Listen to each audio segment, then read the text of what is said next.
Issues that have garnered national attention, international trade and immigration, have strong ties to Arizona and its relationship with Mexico. Last week, Governor Doug Ducey and Sonora, Mexico Governor Claudia Pavlovich reaffirmed their state's alliance at the Arizona-Mexico Commission Summit. I sat down with both to discuss what that involves, beginning with if NAFTA renegotiations raise any concerns. Well, there's going to be a relationship between Arizona and Sonora regardless of what happens. I'm advocating for a new and improved NAFTA. I'd like to see a NAFTA 2.0. It was written 20 plus years ago in a rotary phone economy, and now we have a digital economy with the speed of broadband and the internet and the power of the cloud. So I imagine there's room for improvement. So I would welcome that. I know there's also been talk about removing tariffs and removing barriers. That's something I'm a fan of because I'm a fan of free trade. But the relationship that Arizona has with Sonora is something that's positive, and it's a relationship that's grown into a partnership and is now a friendship, and I know that it will remain that. Claudia? The truth is, the two of us have been working on this relationship for more than 3 years. But the relations between Sonora and Arizona has more years than the same free trade agreement. It's approximately more than 20 years. I firmly believe that we can continue our relationship because over the last few years, there are those from whom things have been taken and those whom they've been given. And the relationship between Sonora and Arizona has continued. We are pro-free trade. I'm sure we can improve the trade agreement. There were things that weren't regulated when this began, like Amazon and many other things. But without a doubt, we're partners. We're neighbors. There's something that Governor Ducey says that I like. It's that we are more than neighbors. And now I get to say it.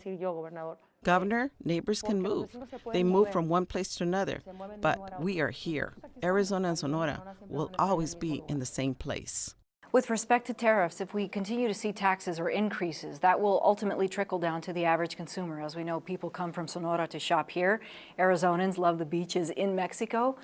Somehow we'll be affected. We'll have to pay more somewhere down the line. What can you do to change that? I think as governors, we have to use the platform that we have to make sure that we're advocating for good policies. And the reason that I embrace free trade for the state of Arizona is that it has benefited the state of Arizona.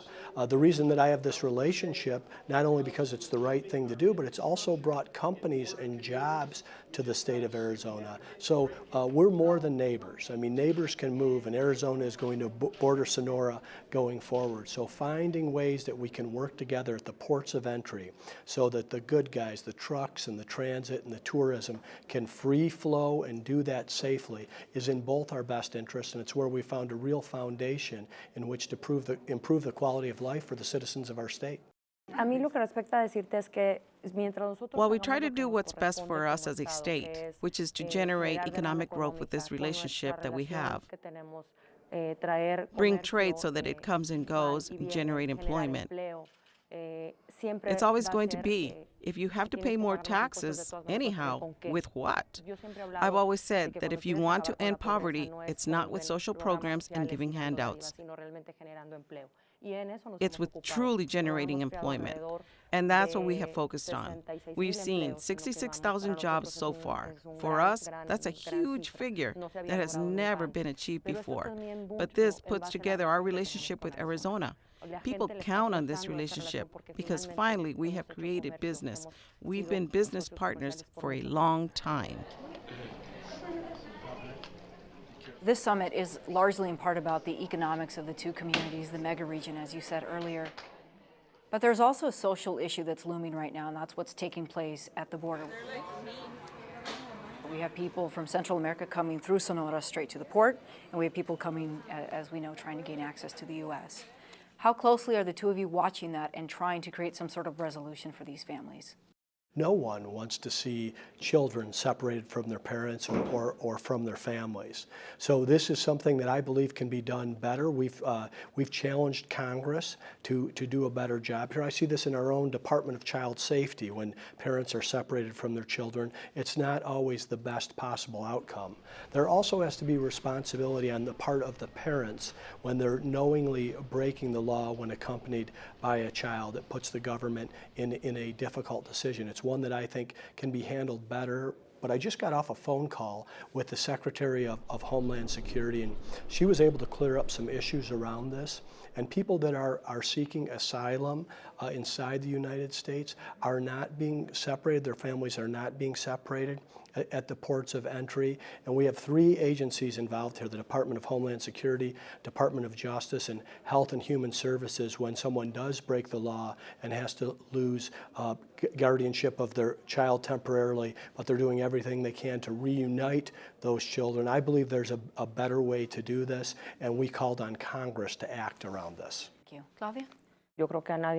I don't think anybody wants to see families separated. As a mother of a family, it's very hard to see and understand. And on the other hand, what do we do as a country?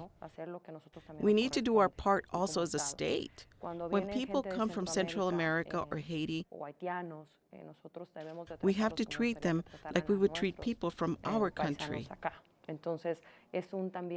Also, you can have double standards. You have to know, understand, and treat people in a humane manner. On the other hand, what we do, basically what we are doing, is if we encounter unaccompanied minors who have been repatriated, that is, who aren't traveling with an adult, we have made it a point to determine a center, a shelter in Hermosillo. And I'm pleased with this because that is what is required. Okay. Governor Pavlovich, muchas gracias. Governor Ducey, thank you.